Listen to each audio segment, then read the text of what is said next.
Mighty Love Industries JazzHandz special proudly sponsors Glory Days, inspired by all the classic cartoons and retro songs of yesteryear that nobody happens to listen to nowadays. Featuring the one and only, my character, the Wisdom Man. Go, Wisdom Man. Good evening, folks, and welcome back to Jordan Tyler Love's JazzHandz podcast. I'm Jordan Tyler Love, and I will be your host for this one-off special featuring one of the Canadians and my first official voice actor to have ever been interviewed on this podcast. We give her the one, the only. Good afternoon. Hi, Jordan. Hi. Oh, good afternoon, Terry. Nice to, it's an honor to finally meet you. Yes, I can see it's nice and bright over in snowy Toronto, I'm guessing. Well, it is right. No, yeah, I don't know if you can see it. There's a little bit of snow outside there in the Oh, background. yes.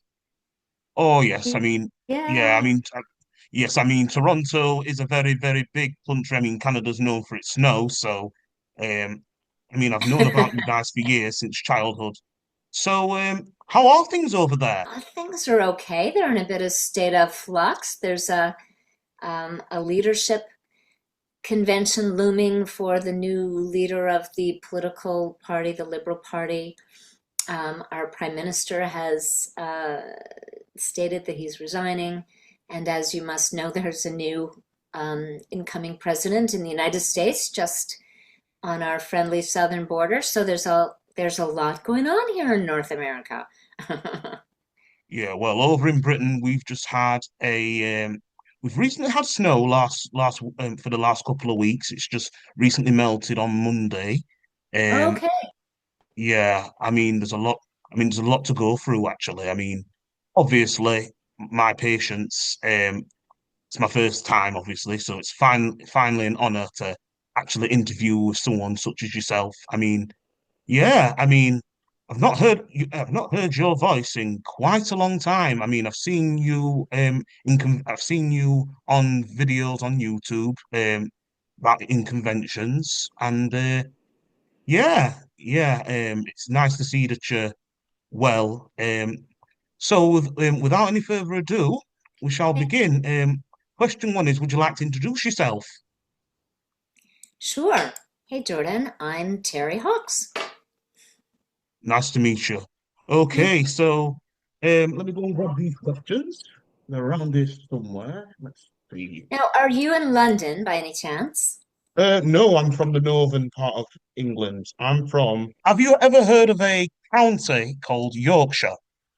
Yorkshire, yes. Yeah, well, It's well, I'm from that side of the country in the UK. Yeah, because not yeah.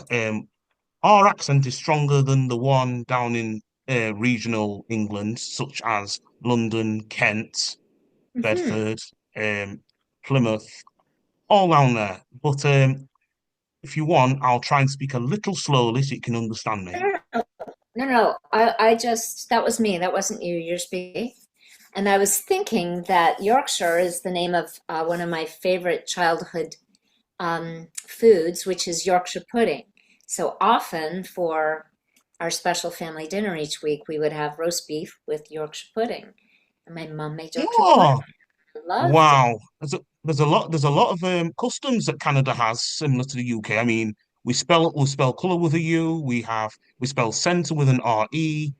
Yeah. We're even part of the Commonwealth, so that's one thing to consider. We have Buckingham Palace, we have the Big Ben. You guys have the Rogers Centre.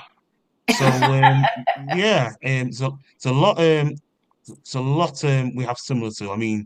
Even though you guys drive on the right, we drive on the left over here. Hey, here's another So thing common. English breakfast tea. of course, wow. Okay, question two. Um, what made you want to be in the acting industry? Oh my goodness. Well, that is due to my mother again, I guess, at least the early origins of my interest in theater. So when I was a little girl, when I was about 9 years old, we lived in the United States. My dad was doing graduate work there. And we lived in a town where there was a really vibrant theater community. And my mother loved community theater. So she came home one day from a rehearsal and said, "Honey, they're having trouble casting this little boy in the play. Would you like to audition?" And I said, "Sure." And I auditioned and I got the role. And I was in a play with my mother, which was such a gift. And that led to a few more productions in that town. And then we returned to Canada and I joined a singing and dancing group in Western Canada, where I'm from, Calgary, Alberta. And the troupe was called the Young Canadians of the Calgary Stampede. I don't know if you've ever heard of the Stampede, but it's a big celebration every year. It's been going on for, oh my gosh, I don't, like, decades and decades. I don't, probably the early 1900s. And so it's part rodeo, which celebrates a lot of the rural traditions in that part of Canada and elsewhere. And it's part midway with Ferris wheels and games and things like that. And it started as a very small, probably as a rodeo, and it grew and grew and grew. And now it has an agriculture center, lots of educational centers, lots of concerts, music. Millions of people come to the Calgary Stampede every year. It runs for 10 days. I sound like I'm a tour guide for Calgary, Alberta, but it is something that Calgarians are very proud of.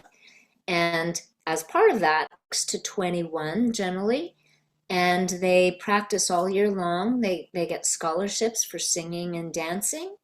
And for me, that was a gift because my parents couldn't have afforded those classes otherwise.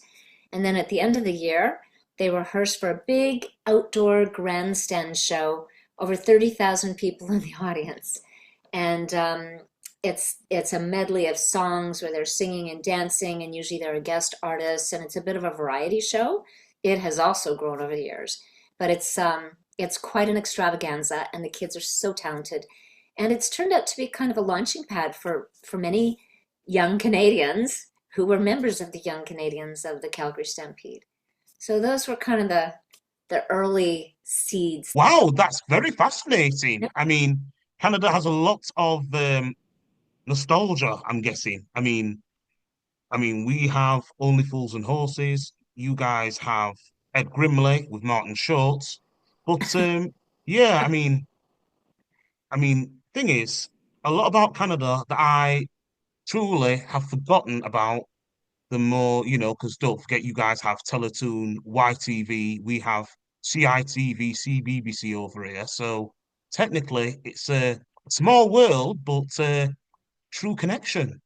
I mean, I've always wanted to be into voiceover. I've been dreaming of it since childhood. I mean, I've known about you guys since I was, well, I knew who the voices were when I was young. I just didn't know who you guys were until I was 12 years old. So had to do a lot of research. Um, yeah, obviously I'm a summer baby, so I used to spend the summer holidays watching shows, reruns and stuff, which you guys were probably in, which I truly enjoyed. I mean, yeah.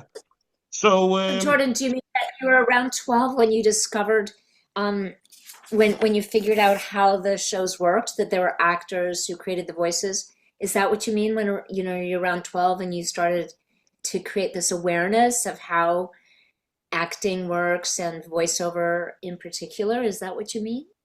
yes, I was 12. I understood who you guys were. I was too young to watch the end credits when I was younger. So when I was Okay. 12, I started going on IMDb and watching various end credits. And for those that weren't on the credit, but but were recognizable, I knew one of them was your voice. Like Ah, you had a lot of TV shows throughout the late 80s to the mid 2000s. Um, yeah. So technically, I've been watching you in. I used to watch the Nelvana Care Bears, which I remember you were in the first two seasons, if I recall.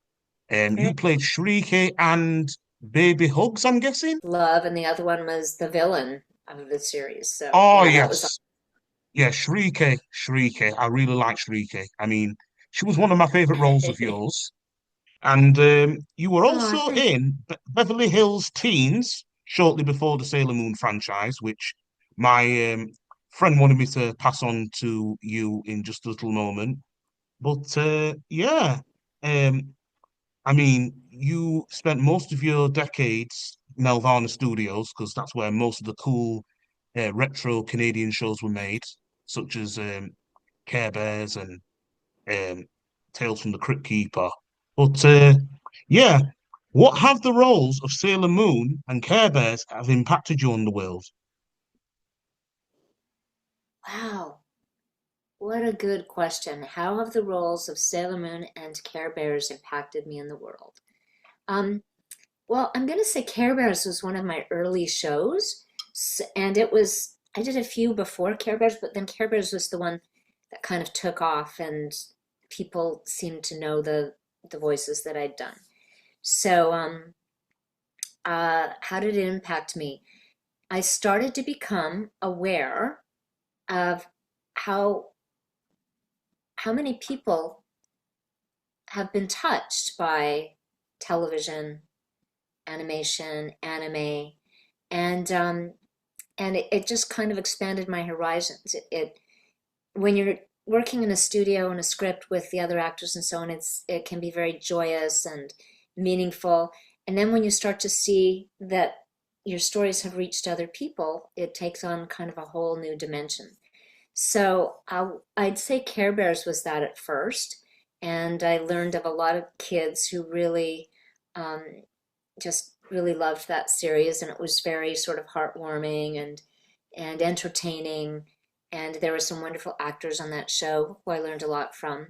So I guess increasing my awareness of the relationship between uh, the artists and the audience was maybe one of the first realizations around Care Bears. And then with Sailor Moon, it really went to another level.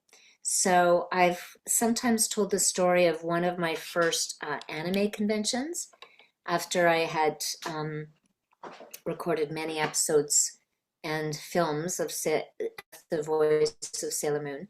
And I was invited to an anime convention in Florida, and there were 800 guests and me.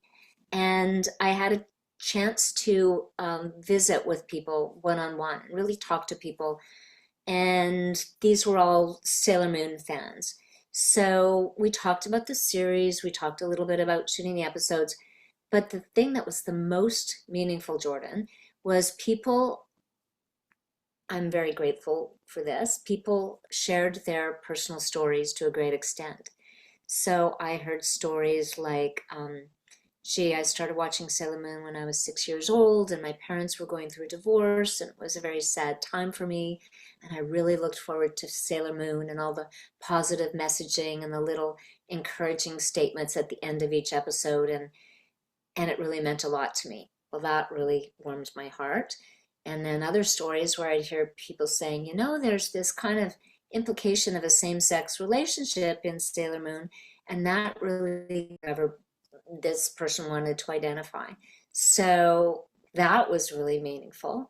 Uh, it tells me that the stories have provided courage in some cases. And then my third example would be I've heard from a number of people over the years that have been struggling with mental health. So they would have been older than the 6 year olds, maybe, although 6 year olds can struggle with that too. But they were older, these people who I talked to, and they said they had actually been suicidal. And some of the positive messaging really gave them hope and courage. And I'm just really honored that those people would have shared those stories with me. That was the first time that I had heard those stories, and I've heard similar stories since. And I always feel very privileged to be the keeper of those shared exchanges. And it still happens today. I'm going to a number of anime and animation conventions coming up in the States, and I went to a few last year. And every single time I hear really meaningful and profound stories. And I say, well, I didn't write the series, but I really appreciate being part of the team that has brought these stories to life. And it's just a real honor to, as I say, to have had the opportunity to talk to people and to hear how this show and perhaps others might have impacted them at certain points in their lives. Wow, you are a natural storyteller. Yeah, I'm really touched. I mean, I've loved working on doing some research. I mean, I've done research all about most of the VAs in Toronto. I mean, well, maybe old and new. I mean, you seem to have gotten along with your castmates really well. I mean, um, the legendary John Stocker, um, um, obviously, Linda Valentine replaced you in the later Sailor Moon episodes, as what my friend told me from my voluntary. And Yeah. yeah, the great Dan Hennessy. Yeah, it's a shame that we've lost him, but yeah, he was a legend at both acting and voice directing. 'Cause I've seen his name in a lot of credits.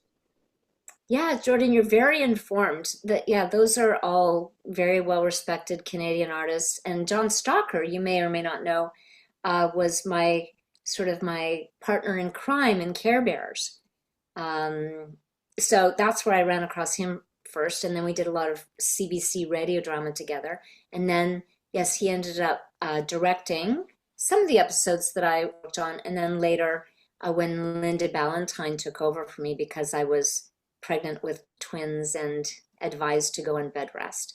So I was really happy that Linda could fill in, and yeah, they're a few of the very talented people who made this come to life in those early years. Roland Parliament directed many hundreds of episodes, I think, and along with Saul, the engineer, and Nicole Thualt, the producer.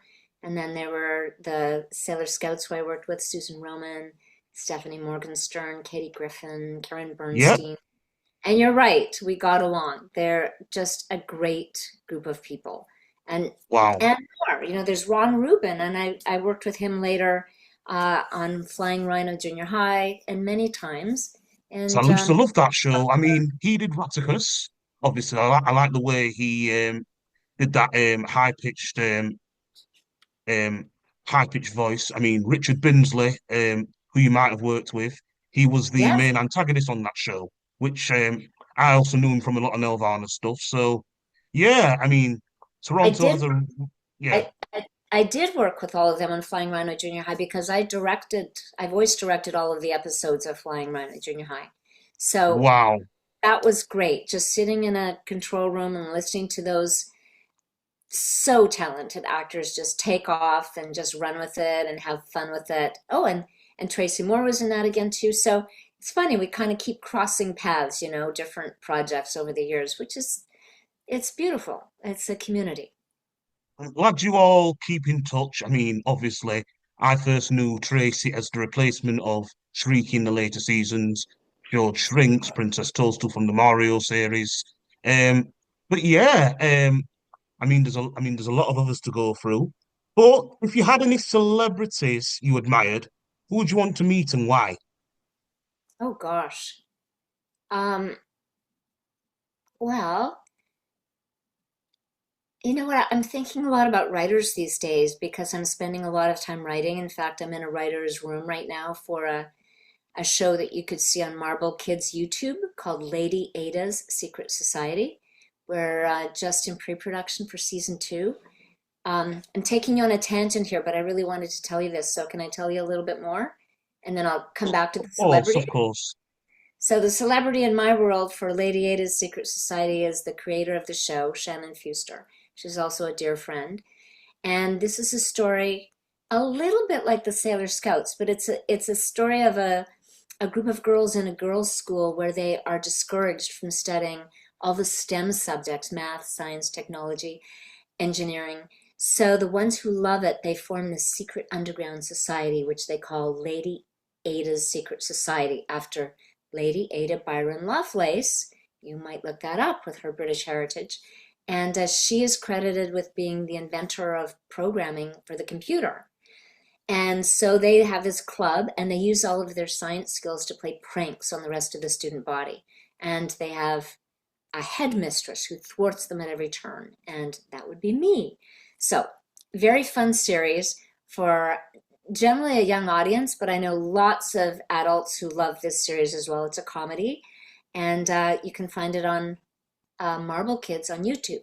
So I'm telling you that partly because I act in that, but I'm also in the writers' room for this season, which I'm just loving, working with talented writers. And so the celebrities I would most like to meet at this moment in my life would be writers. And one of them is British, actually, Sally Wainwright. I just think she's a beautiful television writer. And I'd love to meet her one day. I'd love to audit or shadow one of her sets one day. I just think she's really gifted, and she creates very full and realistic and funny uh, characters, and a lot of female characters. So she's very talented. Shonda Rhimes, Aaron Sorkin.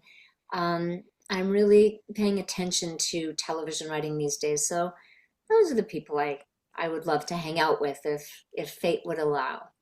Wow, fascinating, fascinating. Wow, that's a great story. I like that story. But yeah, I mean, I would love to try and work with more voice actors.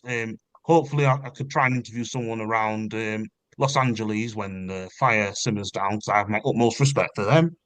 But Right. yeah, outside of voiceover, because I know you were on General Hospital in the late 80s, I believe.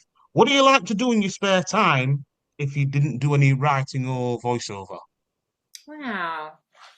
Well, oh, he's not there. I was looking out for my dog, but he's stepped out for a moment. I like to go for walks with my dog.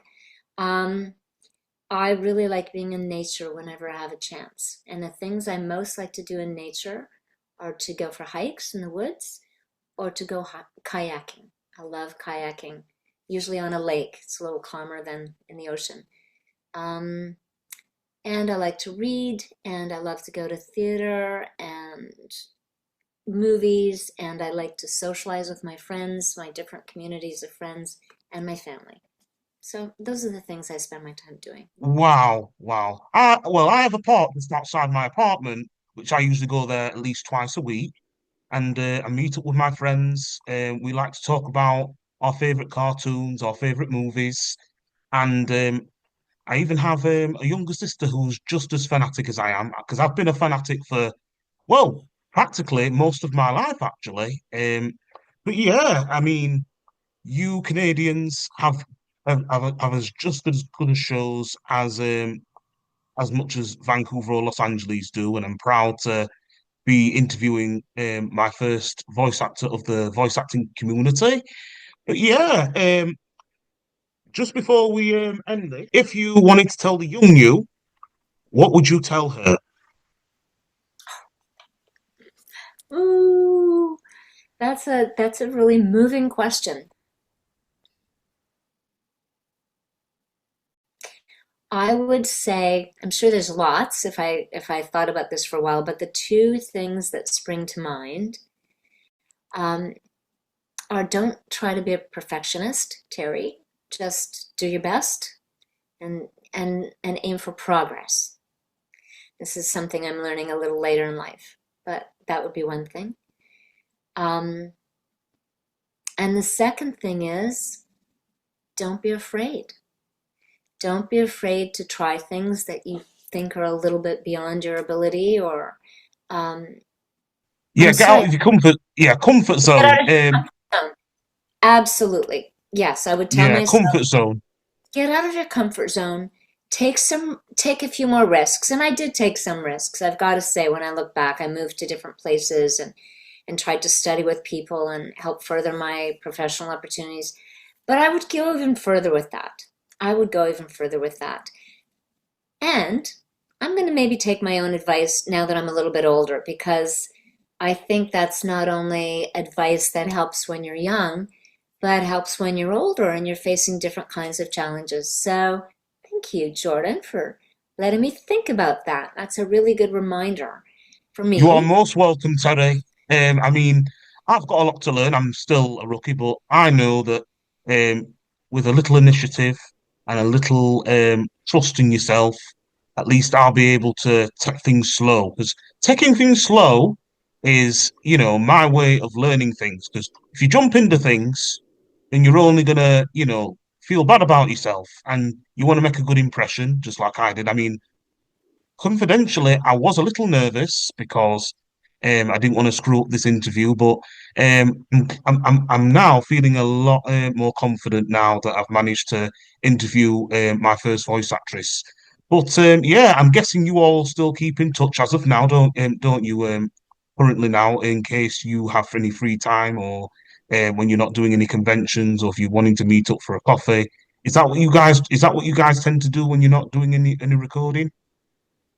Um, I there's there aren't a lot of people that I'm in touch with constantly that from that group, but I do occasionally run into them professionally or we'll chat on the phone.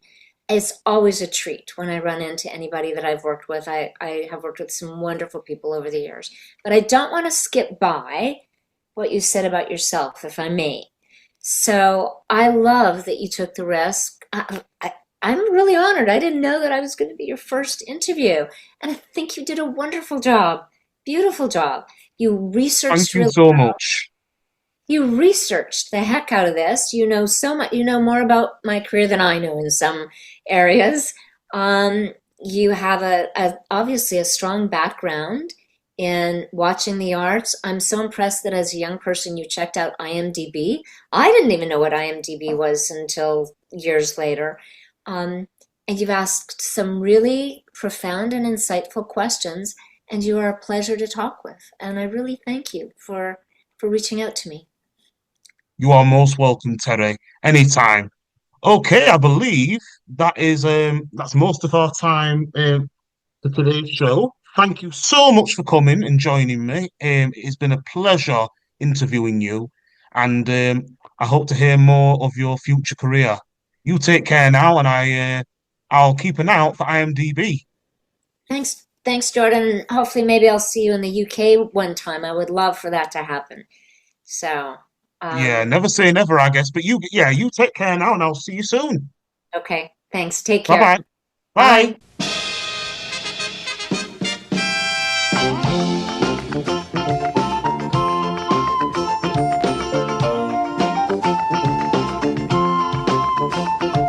Bye.